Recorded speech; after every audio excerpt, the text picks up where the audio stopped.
กราบสวัสดีFCทั้งช่องของสงกรานต์นะคะมื้อนี้จะพาตามแนวทางตำลาวในวันที่10มิถุนายน69กับคุณดอนนานะคะวันที่เก่านี้ในคืนนี้บ่ผิดหวังพี่น้องเบิ่งแน่4-5กอดข้อกันมาออก4-5ตรงๆบ่ผิดหวังเลยค่ะพี่น้องเลขคนนอนหน้ามักจะกอดข้อกันมาเด้อค่ะพี่น้องบ่กอดไล่ตังกับกอดไล่นอนนะคะไปวิ่งรูดหาก็จะเข้าทั้งหา2ทั้ง4หานะคะเพราะว่าเพิ่นเน้นหานะคะพี่น้องหวด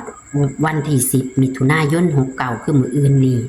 จะเป็นตัวใดเฮาไปรับชมรับฟังกันได้เลยค่ะฮัลโหลแม่ค่ะขอโทษหลายๆกินเขาค่ะเลยชาร์จแบตไว้ในบ้านครับก็เลยบ่ได้ยินเสียงแม่ต้องการน่าจะทำงานอยู่ลาโอ้ได้โทรมาอยู่ดีเนาะค่ะเนาะมาเบิ่งเบอร์นี่ครับโทรไปหาแม่แล้วครับคือสมมานะกันเตือนแม่ต้องจากแม่แล้วธุระก็สิโทรมาดอกค่ะกินข้าวดึกทั้งเฮ็ดกับข้าวนั่นล่ะก็เลยชาร์จแบตไว้ในบ้านครับค่ะแม่บางเด็กบ่ได้มันเป็นบ้ากันแม่เด็กนะมันกอดข้อกันมาแม่นบ่ครับว่ามันเห็นเรื่องหา2บอกว่าหากันมีแต่หากับหาโลดแต่ว่าให้1หาออกหาอีหยังออก2หา2กับ4หามันออกหา2กับ4หาเนี่ย165245มันเนี่ยต้องวิ่งหาจะหากับหาเด้อแม่165245เนาะครับมันกอดข้อกันมา4-5ตรงๆเลยตัวนี้ครับเรียกเข้าอยู่แล้วบ่เฮ็ดดอกนี่ล่ะเพิ่นสิได้นำอันนี้ล่ะโอ้ FC เพิ่นสิได้นำอันนี้ล่ะเด้อเพิ่นคือบ่ถ่วงบ่บอกเพิ่นจะเคลียร์เด้แม่นอยู่ได้ก็ย่านแล้วนะแม่เนาะได้ก็ย่านนั้นแต่คือบ่บอกเพิ่นจะเคลียร์เด้ได้นะเว้ยมาอย่างไรก็ได้บ่บอกอีกแล้ว3-4หาก็มา4หามันไว้บ่คือยัง2คือเก่าอยู่ว่ามา2หาเฮาหา2เฮาเก่าอยู่ตื่นแต่2ของตามมันอีกแม่เฮาค่ะมันก็เข้าทางอยู่ดอกเขานี่ยิ่งโอ้มากกอดข้อกันมาอีกกอดกันมาอยู่เนาะเนี่ยเตรียมสิเขียนไปค่ะครับได้นอนถามอย่างนี้นะมาจากกินของแล้วเลยออกไปนั่นต้องนวดเบิ่งเลยออกพอดีว้าวเปิดพัดลมมันดังแห้งมันเลยบ่ได้ยินเสียงตัวค่ะพัดลมใหญ่มันเลยดังแห้งเลยตึกนี้จะเข้าติค่ะครับเขาว่าทางนอกได้มาอยู่ไล่เอากระดานนี่อยู่บ่อันพัดลมเว้าเรียงพัดลมของแอดนี่ดอกว่าอยู่ทางนอกเปิดครับมันดังแห้งแม่ยินเสียงดีแล้วแม่ค่ะครับยันแม่บอกให้เฮาค่ะ901เอาไปยินดีแล้ว901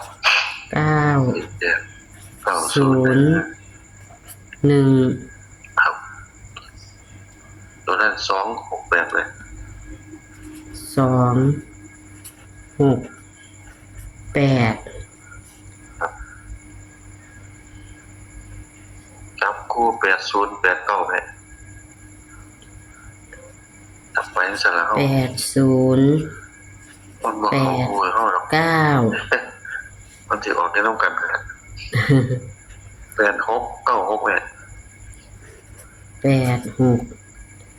8696ครับ8292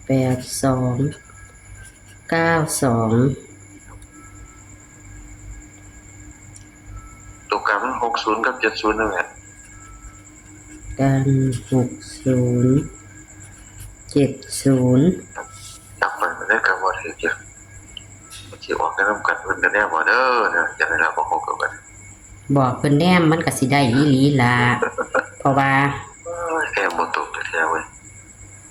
อันนี้เอา0กับ9ได้ไหม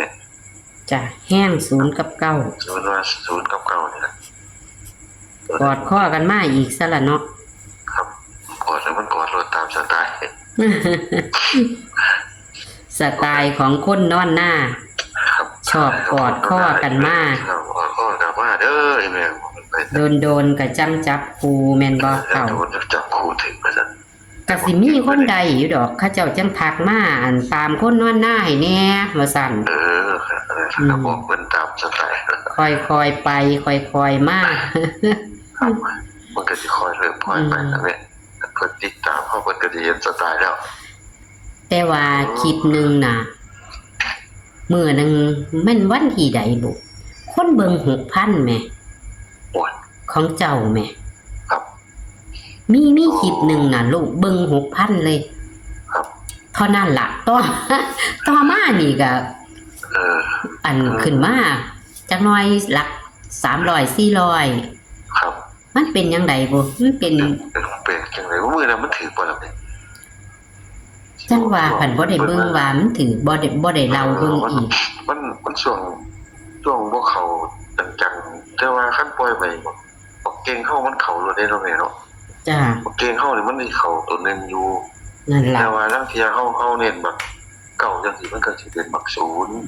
เขาเจ้าสิจับจุดได้บางเที่ย แต่ว่ามั น่ะ นสิมีอยู่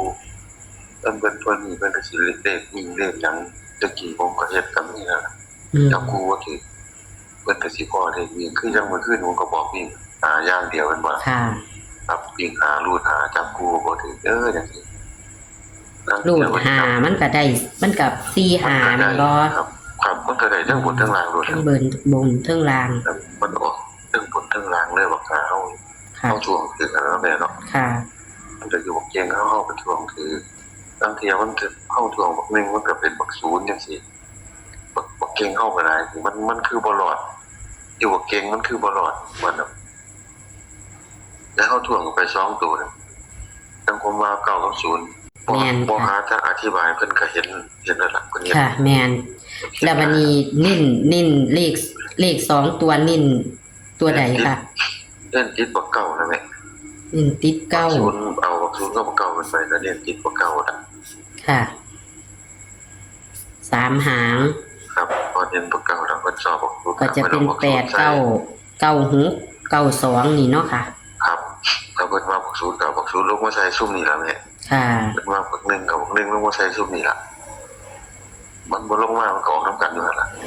แม่นค่ะ คือตามสไตล์ บางเทียก็จะออกแบบไล่ตั้งบางเทียก็ออกไปไล่นอน อยู่ไล่รองบัก อืม สองมันเก่งโหดอย่างบักสองนะ ค่ะอ้าว บอกไปจังซี่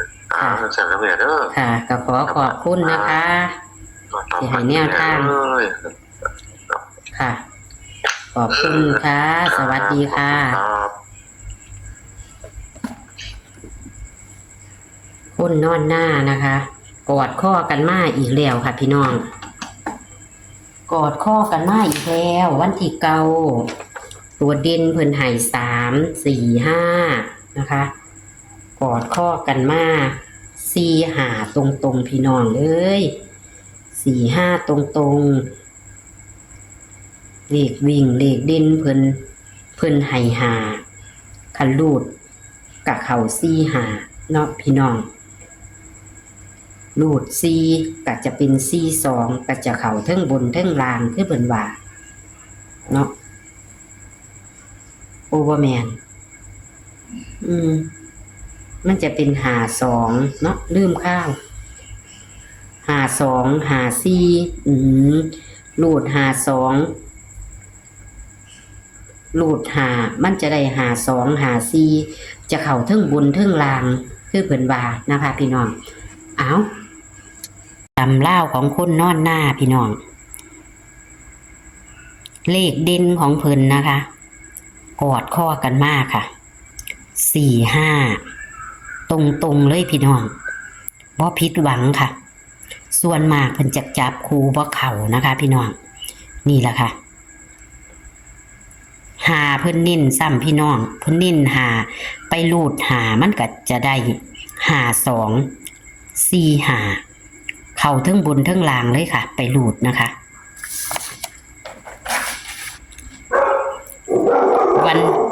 วันที่10ค่ะ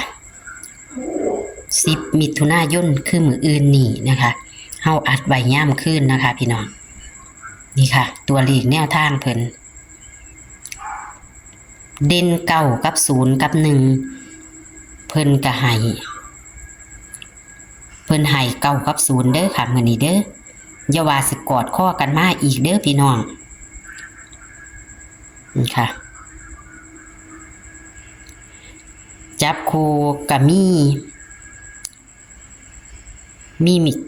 8หางแม่นบ่ค่ะมี8หางเพิ่นก็เน้นให้แค่3หางนะคะแคปหน้าจอค่ะตำลาวเด้อค่ะพี่น้องแคปหน้าจอขอให้โชคให้หมานกับคนนอนหน้าวันที่10 มิถุนายน69คือวันพุธนี่นะคะพี่น้องโชคมันนะคะมากระจัดขัดกระพานค่ะพี่น้องกำลังแรงใจให้กับคุณนอนหน้าและเซียนต่างๆในเด้อค่ะพี่น้องคลิปนี้ก็ขอสวัสดีค่ะ